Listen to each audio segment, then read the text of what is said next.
আমরা এই পর্যন্ত ভাঙ্গনের কোনো সরকারের কাছে কোনো আমরা অনুদান পাই নাই, কিন্তু এবার বছর এই ভাঙ্গনের জন্য আমরা এই মসজিদ রক্ষার জন্য আমরা সরকারের কাছে দাবি জানাই, আমরা একটু সাহায্য চাই।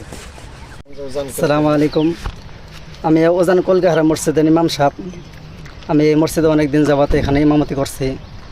তো নদীর ভাঙ্গন থেকে আমি সরকারের কাছে দৃষ্টি আকর্ষণ করছি যে একটা ব্যবস্থা নেওয়া, কারণ আমাদের গ্রামগঞ্জের গরিব মানুষ এই মসজিদটা যদি নদীর কবলে চলে যায়, দ্বিতীয়বার আমাদের মসজিদ তোলানো সম্ভব না। এই জন্য সরকারের কাছে দৃষ্টি আকর্ষণ করছি অতি তাড়াতাড়ি একটা ব্যবস্থা নেওয়ার জন্য। কলকাতা ব্যাপারী বাজার মসজিদ নদীর যে ভাঙ্গন শুরু হয়েছে, অতি দ্রুত ব্যবস্থা না নিলে আমাদের এই মসজিদ রক্ষা করা আর সম্ভব না। আমি সরকারের কাছে দৃষ্টি আকর্ষণ করছি অতি দ্রুত যেন আমাদের এই মসজিদের জন্য পদক্ষেপ গ্রহণ করা হয়। সব মশার বিরুদ্ধে সুরক্ষা দিতে এলো বসুন্ধরা এক্সট্রিম অ্যারোসল, মশার বিরুদ্ধে এক্সট্রিম সুরক্ষা। এর আগে ওই মসজিদটা নদী ভাঙ্গন হওয়ার পরে আমরা খুব কষ্ট করে মসজিদ উঠাছি। এখন এর পরিবর্তে যদি ভাঙ্গে যায় আমরা আর মসজিদ উঠানো সম্ভব না। তা সরকারের কাছে আবেদন অতি তাড়াতাড়ি যেন এই ভাঙ্গনটা বন্ধ করা হয়।